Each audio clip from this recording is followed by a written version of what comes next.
have a bad feeling that in the end, I'm gonna wind up just being so pissed and having to return the TV and then just saying fuck it and, you know, just not getting the TV at all. I.e., saying, screw you, just refund my mom's card and we'll go elsewhere. We'll do our business elsewhere.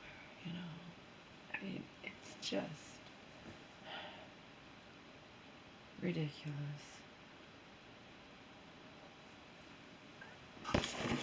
Literally every fucking day for a week and a half.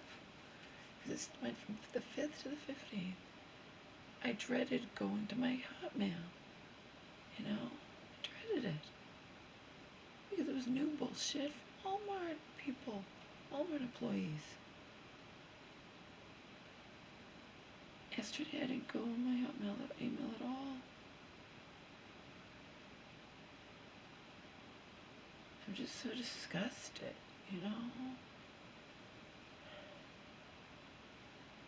Like, why did that employee ever have to say that? And believe me, he knew what was up. As in, I wasn't trying to like pull one over on him or something, because he even said, "Oh, dry it out. If it works, it works. If it doesn't, it doesn't." He knew that I was making a stand. He knew that that the TV was probably fine. I haven't opened it. We were never gonna open it. Basically, if they had said to keep it, then my mom would get the one that I would make damn sure wasn't left out in inclement bad weather the second time around, and I would take that one to the storage with my other stuff. That was the plan. But I wasn't stupid enough to ever open it. I wouldn't open it. The guy knew when I called, I haven't opened it. I'm not going to open it. And remember, I can't tell you the number of things I would imagine would happen in this life before a Walmart employee would say, keep that TV, don't send it back. Okay? I didn't tell you it got smashed to smithereens. I said it was left out in inclement weather. I don't know what it looks like inside.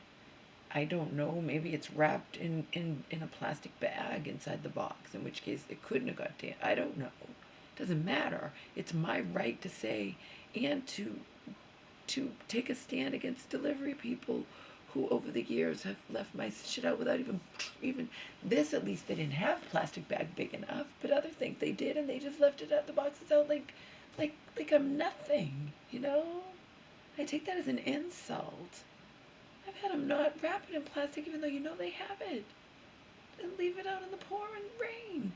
And it wasn't just starting. This is Massachusetts anyway, and if there's even a chance of bad weather. No, it had been storming. My steps were soaked, and it was still storming at the time they dropped it off. Okay, because you can look online, see what time it was disgusting. That was like just sickening to me. We customers, we don't pay good money for shit, for stuff to have it be just left out like it's nothing, or as FedEx has been in the news lately for doing, just tossing shit, and who cares what happens to it, and who cares what's inside? Could be glass, could be fragile electronics, doesn't matter, It's like,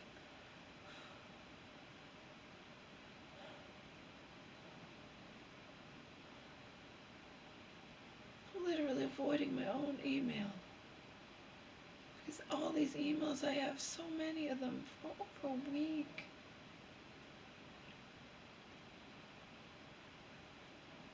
They should have got me to a friggin' manager a long time ago. And then you finally get me to a supervisor who I think has it all cleared up, and the next day a manager is acting like nothing's cleared up. But I don't know that wires didn't get crossed, and maybe that person didn't know that, but I don't know. It's just ridiculous. It's so ridiculous.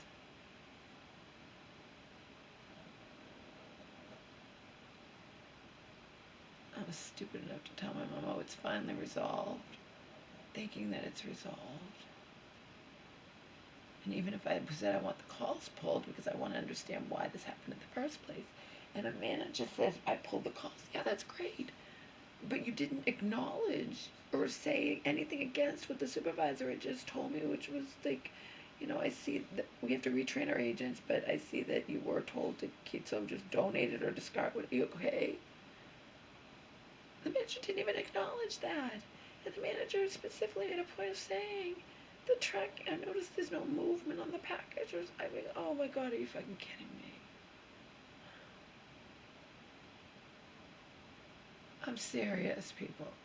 Either tell me to send the TV back, in which case I will do that, of course. Give me a fucking label, send the TV back, and that's it. Fuck it. This is ridiculous. And while you're at it, don't send a replacement. Just refund them this money. Okay? Fuck it. This has caused me more aggravation, like more stress, aggravation, and for what? Okay?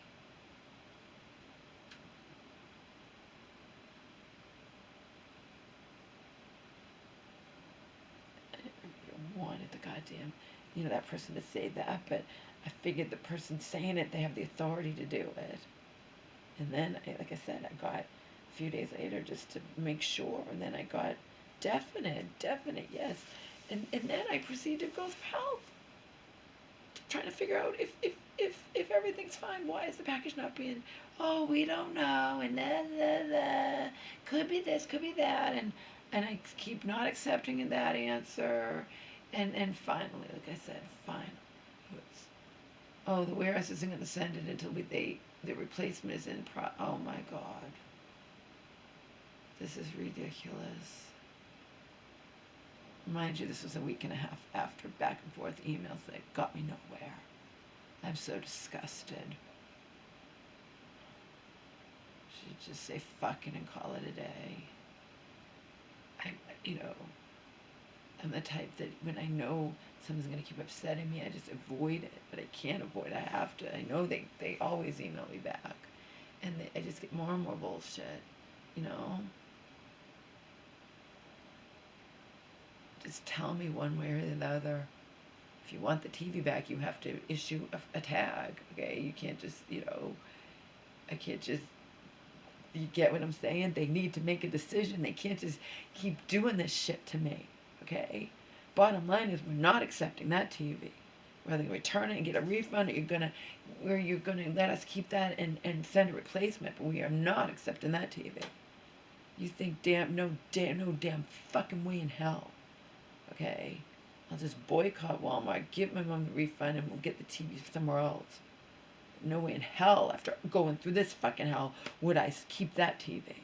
No way, no how, not in any universe. My God. They need to get this straightened out one way or the other. I'm going to run out of time, Goddamn believable.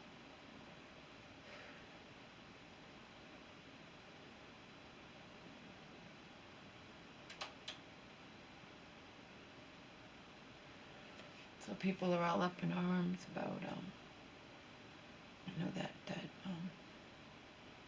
that horrible thing with that college student Tess in New York was killed, and it's looking like by teenagers, young.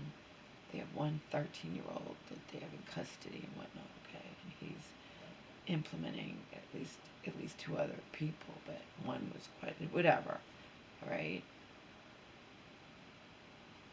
Now somebody, I'm not sure who it is, it's somebody in programming, whatever, saying that Tess was in the park to buy marijuana, and they're like, why are you even saying that? That's blaming her for her own death. That's victim shaming. Blah blah blah blah blah blah blah.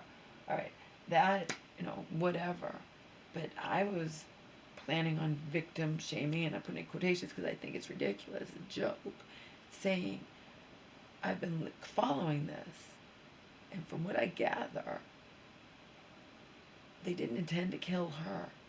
They wanted her stuff, and she fought, and that's how they killed her. Okay, and I've been saying this long before she even was in any kind of anybody's thoughts or whatever, except people who knew her, okay?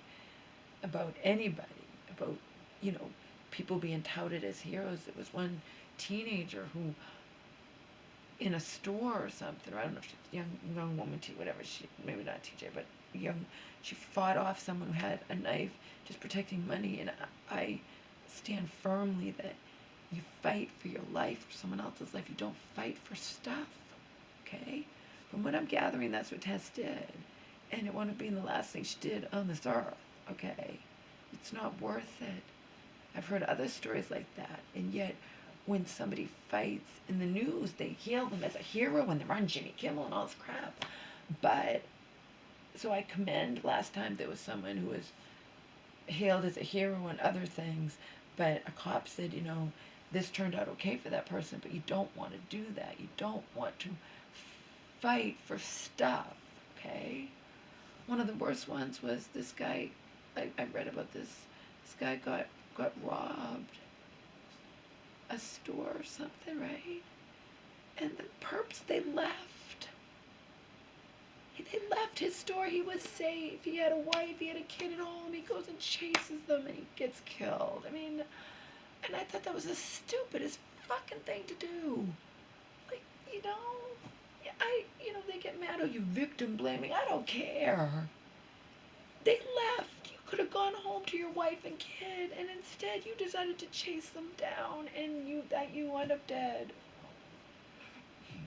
And I don't know if he chased them down with a weapon or if he just chased them. It doesn't even matter because there were more of them and him, and he wound up dead. It wasn't worth it. They're gone. Let it go. Okay? From what I heard about this in the beginning, they said, I think the one who's spilled the beans or whatever, but they were saying it, and then we find out how they know or something, that they did not intend to kill her. She fought them after they just wanted her stuff. Okay? And that's when I come up, you fight for your life or someone else's life. You don't fight for stuff. And yet we're always hearing that people do. And sometimes it works out okay. And in the example with Tess, it did not. But I don't think this guy had to bring up the fact that she was in the park buying marijuana or whatever. I don't know. And they're saying, well, why'd you have to bring that up at all? And he's like, because it's true. I didn't do it to cast bad light on her or whatever. He has his reasons for bringing it up. It wasn't, it's some other reason, but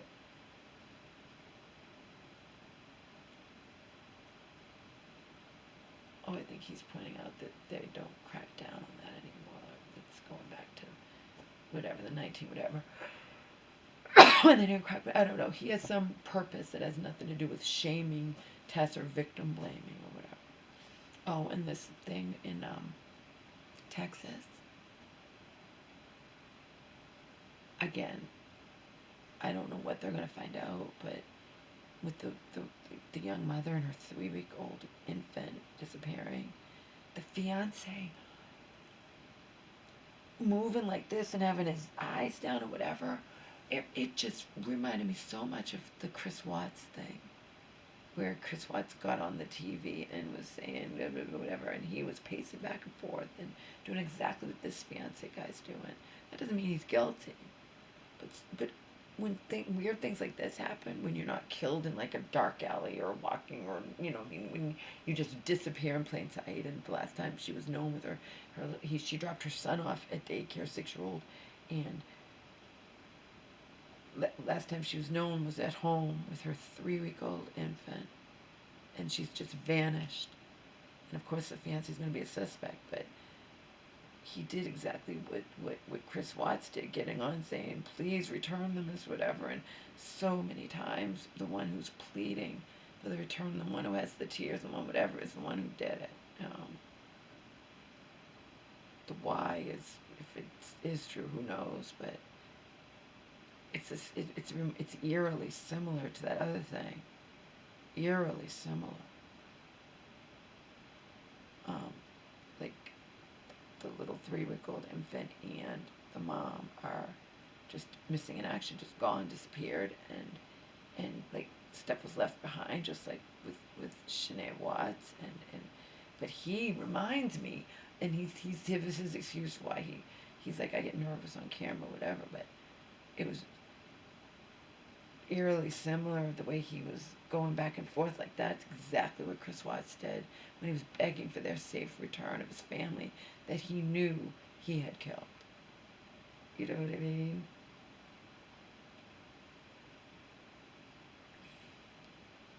I don't know.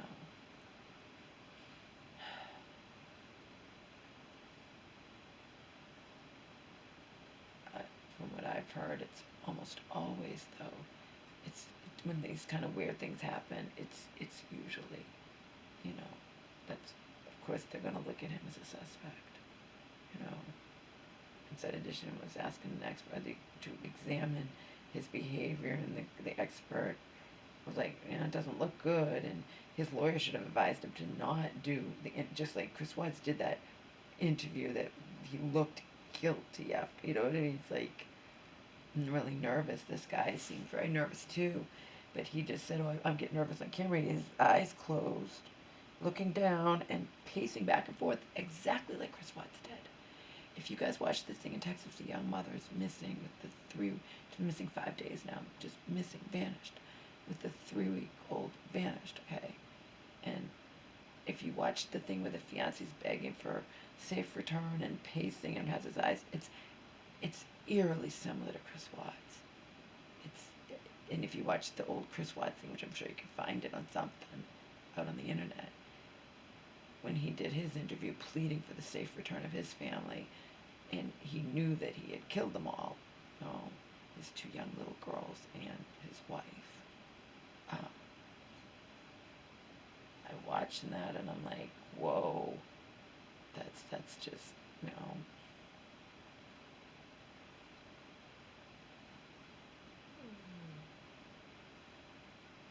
I mean, people don't just vanish.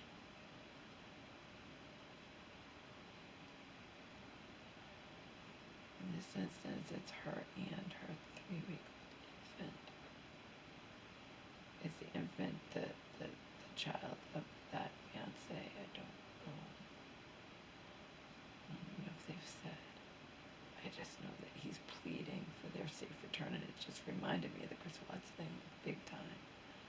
The way his body language, he goes back and forth and has his eyes closed and down, and it's just like that.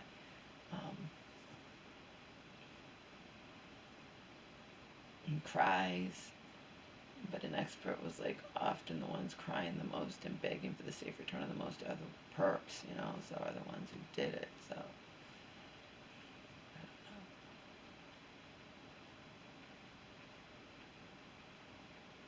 Just one of those weird things that hopefully they'll find answers.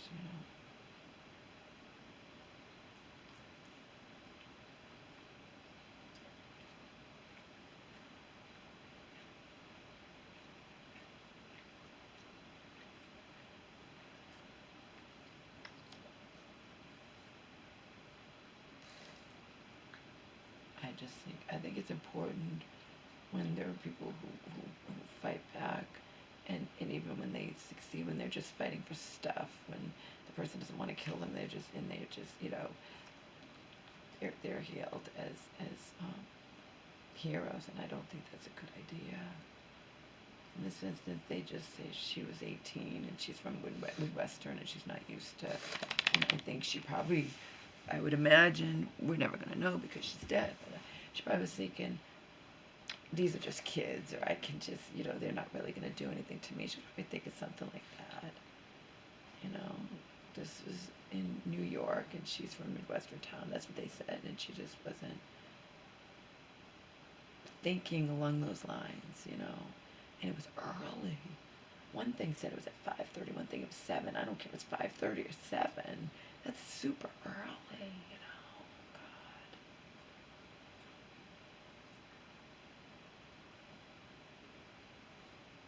The minute that was floating around, I'm like, oh my God, that she didn't, she, they just wanted her stuff, and when she fought is when she got stabbed to death. okay? She should have just let him take the stuff, and she'd probably still be alive.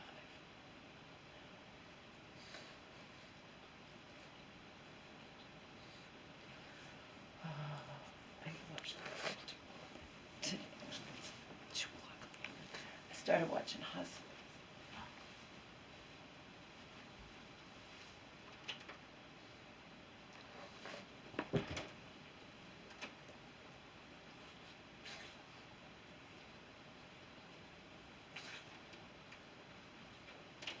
You can put this in and still shut it off, can you?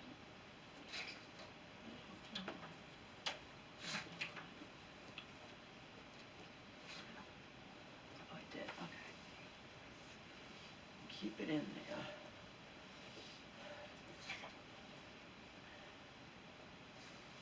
Really shut it off so it's not making that noise. Come here, sweetie. Don't go over here, honey. You're not safe over there. You're not safe over there, sweetheart. And the stuff is over there. No need to go over there anyway. Oh, you were over there because I was, Tara. Don't need to go over there. Okay?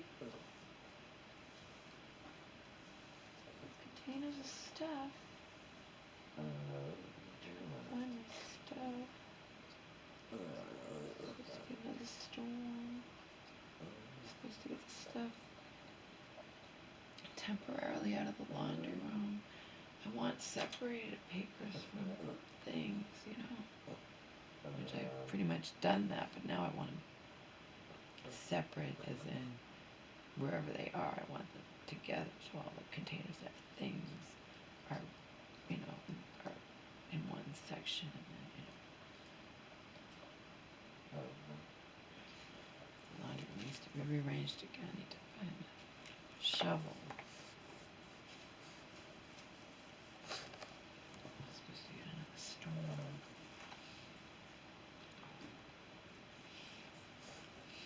You have someone that shoveled, you know, really, really cheap, just the walkway and steps, but he doesn't, the same one who did our lawn, but he doesn't need to do that if it's like hardly anything, you know. I can do it if it's like that. There's no need.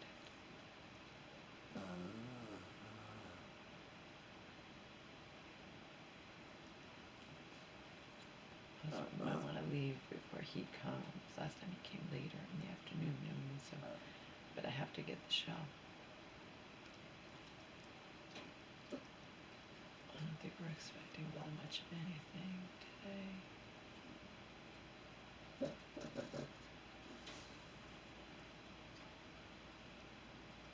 terms of snow, it's just really sleet.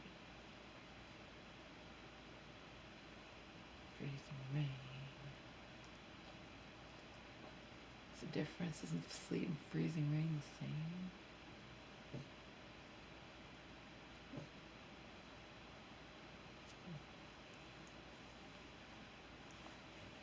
I didn't go on my email. I didn't go on my email all day yesterday because I'm just avoiding. I have to do it. I mean, I'm not saying I don't. I have to see what's going on, but every time I'm just pissed. Okay? The final thing that supervisor could have said, I mean, she said, we need to retrain our agents. I'm seeing that that's not how we do things. And, you know, she shouldn't have said what he said, but since he did, you know, just basically, she didn't say, since he did, just, you know, blah, blah, whatever. But even at that point, she could have said, you know, sorry, but our agent shouldn't have said that to you, and we need you to send the TV back, and that's it, and, you know, but she didn't. So that's why I said to the manager, if I've been deceived now, even by, you know, you could say it started with this, but then if we have the final thing with the supervisor in writing, and if you still tell me that you did, and then I'm going to be so upset. Because this is ridiculous. That's why I call it Twilight Zone. It's like, why'd you tell me this? Why would you have done that in the first place? Told me not to send it back, you know? I had no reason, as I put in an email to the manager, I had no reason to, you know, what did I say?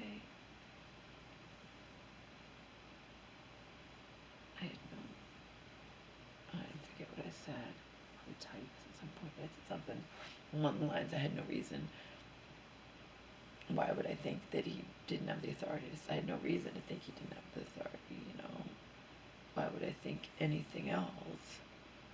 Why would he have said it? It's like I had no reason to question him or to.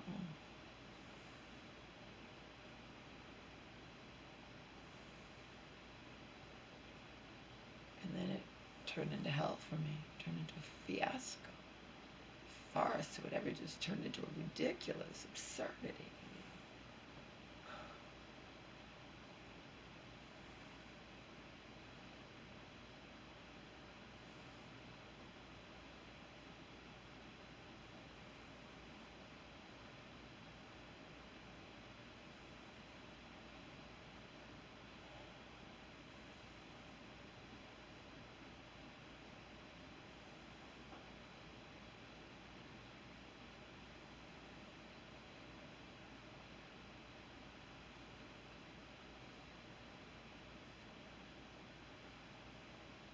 Agitated all the fucking time. Last night I dreamed, and it was just a dream, but my hair had come out in like huge clump. And thank God that doesn't happen. I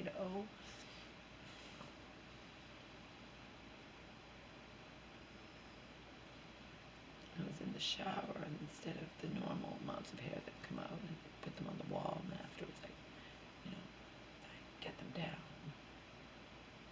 Paper towel. It was a huge clump of hair.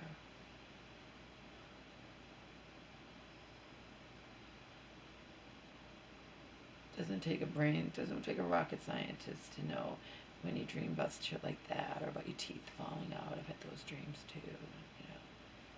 Dream analysis. You know what that's all about. Anxiety and dread and it doesn't take too much brains to figure that one out when you're having those kind of dreams.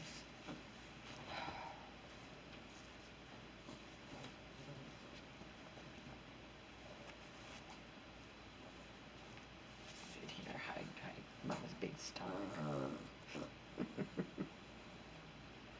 Hide Mama's big stomach. That's your purpose.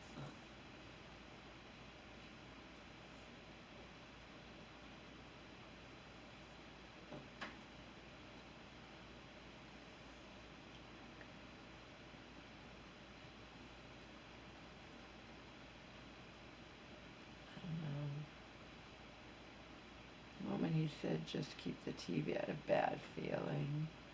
Obviously I had a bad feeling. I wouldn't have called a few days later to make sure he wasn't just, And